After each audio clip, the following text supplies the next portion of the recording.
Histoire d'en dire plus.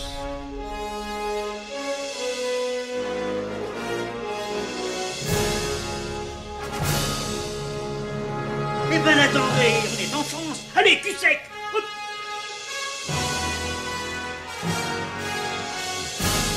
Personne ne veut le croire et pourtant c'est vrai. Ils existent, ils sont là, Tarnatata. Non. Il faut qu'on pète.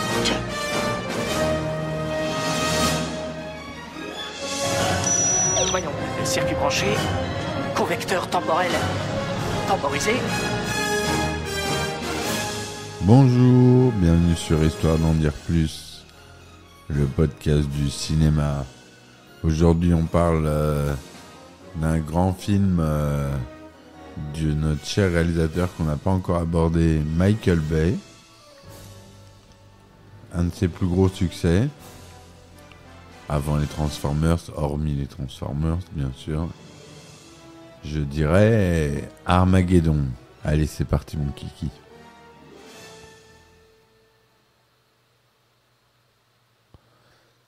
Alors Armageddon, c'est un film... Oh, pardon, ça repart. Armageddon, c'est un film catastrophe américain, réalisé par notre cher Michael Bay, sorti en 98, vous vous souvenez tous de ce film, avec Bruce Willis, Ben Affleck, Liv Tyler, Will Patton, Steve Buscemi. On va voir le casting plus loin. C'est produit par la Touchstone Pictures et la Jerry Bruckheimer Film. Au scénario, on retrouve Jonathan Hensleigh, le célèbre J.J. Abrams, Tony Gilroy et Jane Salerno. À la musique, on a deux compositeurs, Trevor Rabin et Harry Gregson Williams. La BO du film est géniale. La chanson de fin est signée Aerosmith, dont la fille du chanteur n'est ni plus ni moins Liv Tyler, qui joue dans le film. Donc gros clin d'œil à son papa.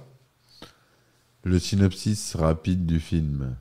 Alors qu'elle se trouve en mission en orbite terrestre, la navette Atlantis est détruite par une pluie de météorites qui termine sa course sur New York. Ceci est le prélude d'une catastrophe majeure.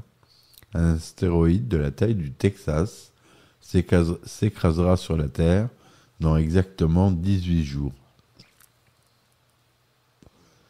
Dan Truman, directeur des opérations de vol à la NASA, envisage la mission de la dernière chance, envoyer des astronautes sur l'astéroïde pour qu'ils y creusent un puits de 250 mètres de profondeur dans lequel sera insérée une charge nucléaire. Pour ce faire, il fait appel à Harry Stamper, le plus grand spécialiste en forage pétrolier, mais ce dernier ainsi que ses hommes n'ont aucune notion d'astronautique et devront bénéficier d'une formation accélérée. Voilà pour le synopsis rapide du film. Vous connaissez tous le film, moi je ne vais pas vous le raconter, c'est un film catastrophe. Il est sorti la même année que Deep Impact, je crois.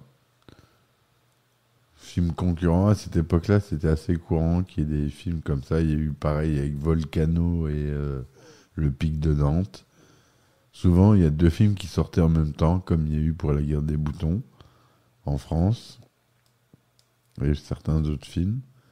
Deux films qui traitent du même sujet, exactement du même, en même temps. Mais là, c'est Armageddon qui a gagné de loin.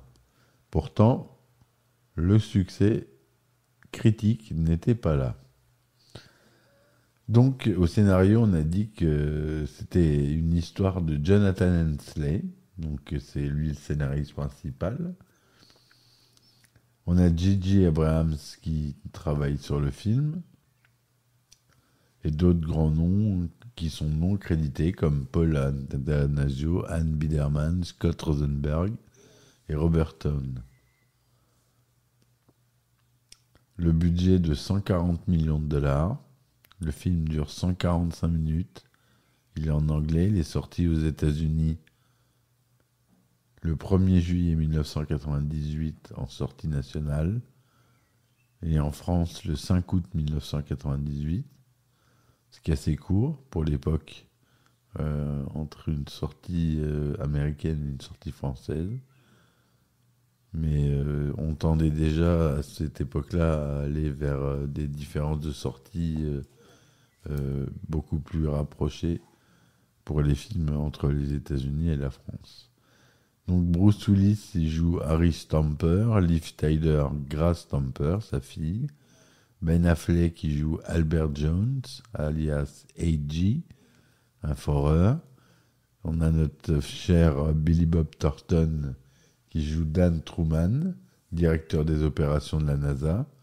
Will Patton, qui joue Charles Chick Chapel. Steve Buscemi, qui joue Rock Hound, qui est foreur.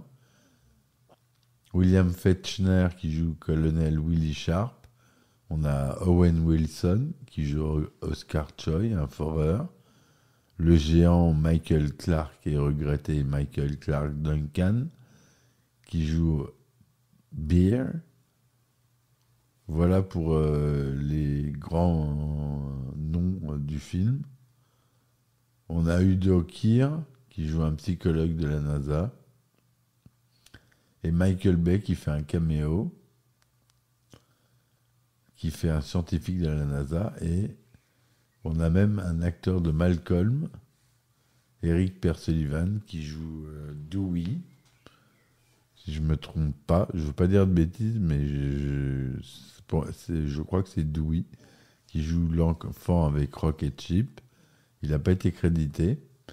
Et le narrateur n'est en VO et ni plus ni moins que Charlton Heston, et en français, Roland Ménard.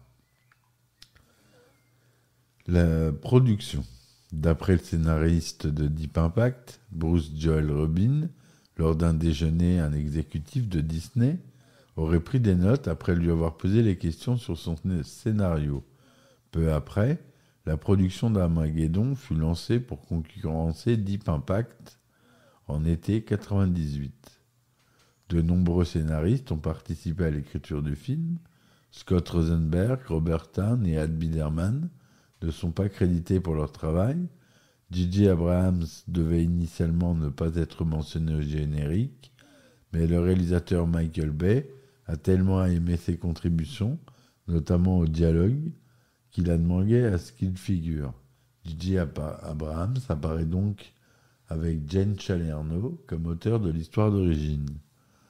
Le film comporte des similitudes troublantes avec le projet avorté de James Cameron et Peter Hyams, Bright Angel Falling, que Cameron a initié de produire.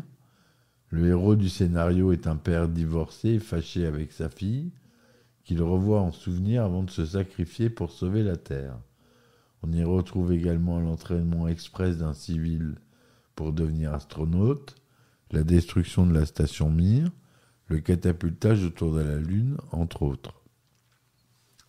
Sylvester Stallone fut envisagé pour incarner Harry Stamper, rôle qui reviendra finalement à notre cher Bruce Willis, alors que Mia Jovovich et Robin Wright ont refusé le rôle de Grace Stamper.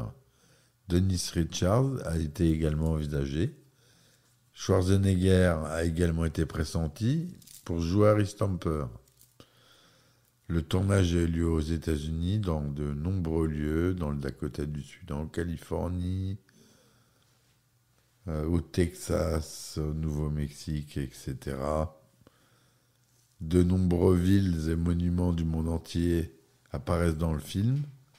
Donc l'équipe a donc tourné dans d'autres pays, la France,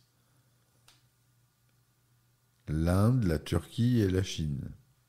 En France, ils ont filmé dans la Manche l'église de l'abbaye du Mont-Saint-Michel, Saint-Coulon dans l'île-et-Vilaine, Dinan en Côte d'Armor et Paris.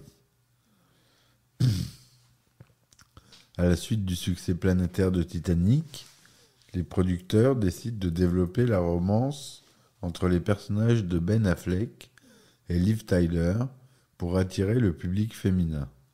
La séquence montrant la destruction de Paris fut également un rajout tardif en post-production.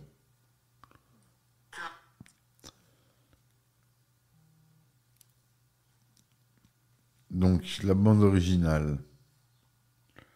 2 albums sortent pour le film en 1998.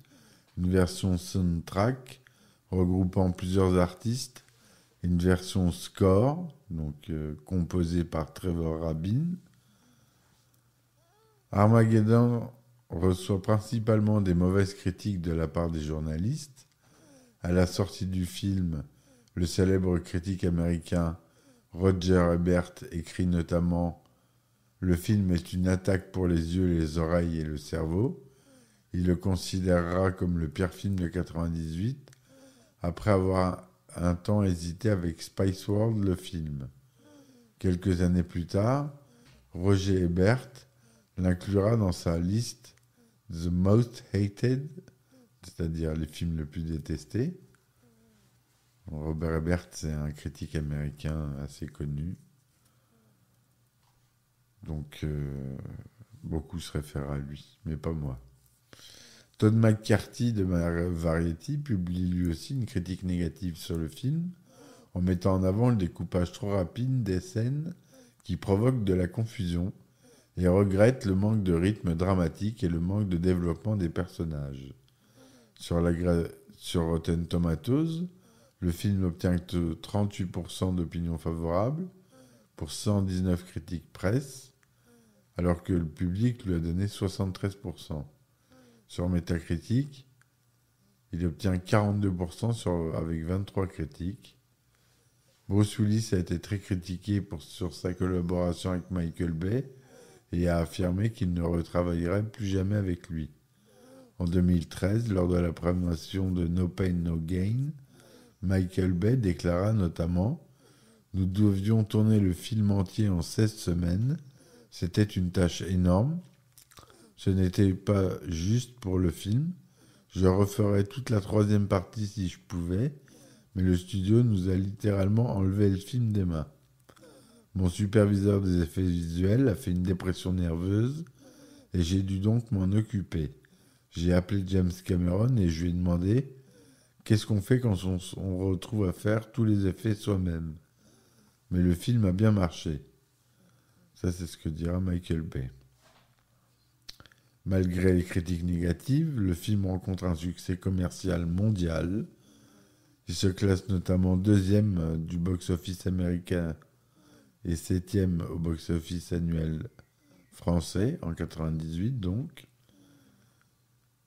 avec plus de 553 millions de dollars de recettes mondiales, 201 000 aux États-Unis et plus de 4 millions d'entrées en France.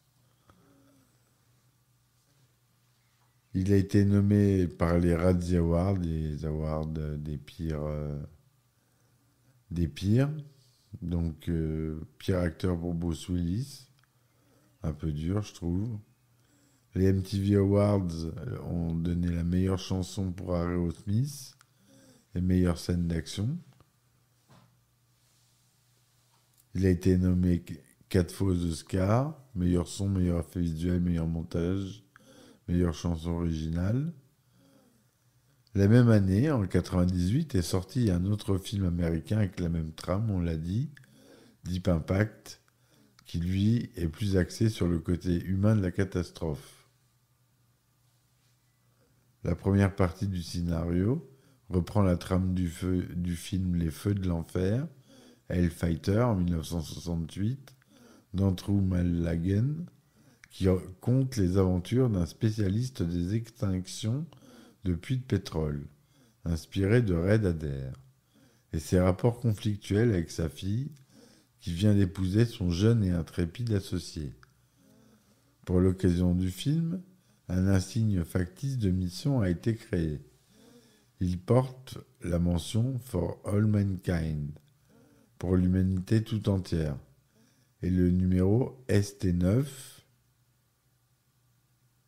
Le dernier chiffre n'est pas montré, mais suggère que l'action du film se situe entre les missions ST90 et ST99, entre le 17 avril 1998 et le 11 février 2000. Le personnage qui assemble les 4 parties de l'aperçu satellite de l'astéroïde en vue infrarouge n'est autre que le réalisateur Michael Bay, donc qui fait son caméo. Le film a été adapté en attraction à Armageddon, les effets spéciaux, dans le parc à thème Walt Disney Studios à Disneyland Paris. L'attraction est désormais fermée. Un des scarabées à 12 roues était exposé devant l'attraction. L'université de Leicester a fait une étude pour confronter le film à la réalité scientifique. La méthode n'est pas viable si on se base sur des calculs scientifiques et les informations présentes dans le long métrage. Pour couper en deux l'astéroïde, il faudrait dégager une énergie de 8 puissance 10 puissance 26 joules, donc une bombe de 2 milliards de fois plus puissante que Tsar Bomba, la bombe la plus puissante qui fut testée à nos jours. De plus, pour éviter que des fragments ne touchent la Terre, il faudrait que l'explosion ait lieu à 12 000 milliards de kilomètres, à pratiquement 80 années-lumière de la planète. L'astéroïde du film est en fait un relief situé dans le Dakota du Sud. Michael Bay l'a repéré en voyageant depuis son jet. Il a ensuite convaincu la production de construire plusieurs kilomètres de route afin de pouvoir y acheminer le matériel. Le réalisateur a été autorisé à placer des caméras tout autour de la navette lors de son lancement. Certaines, fortement secouées, ont été rendues en plusieurs morceaux à Panavision. Parce qu'il faut savoir que le matériel Panavision, ça ne s'achète pas. Les Panavision, les caméras Panavision 35 mm, ne sont pas des caméras qui s'achètent. Ça se loue. C'est comme ça qu'on fait dans le cinéma. C'est fait comme ça dans le cinéma. Tout est loué. Enfin voilà ce que je voulais vous dire sur ce film qui m'a marqué. C'est pour ça que je voulais en parler. J'espère que ma chronique vous aura plu. N'hésitez pas à laisser des commentaires, des likes. Si l'envie vous en prend et le cœur vous en dit, supportez-moi sur mes plateformes Tipeee, Patreon. Sur Patreon, il y a un petit abonnement à 2 € par mois sur lequel vous avez droit à des épisodes inédits. Je raconte des anecdotes de tournage de Star Wars et de Retour vers le futur notamment. Donc n'hésitez pas à vous inscrire. Je vous dis merci, à très vite pour un épisode d'Histoire d'en dire plus. Ciao, ciao.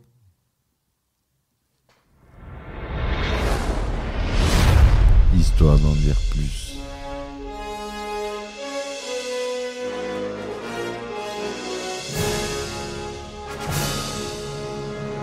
Eh ben attendez, on est en France. Allez, cul sec. Hop.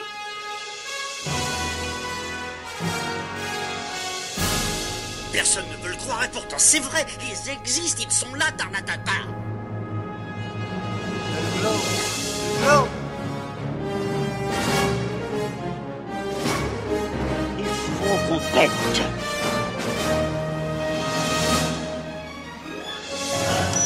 Voyons, circuit branché, convecteur temporel temporisé,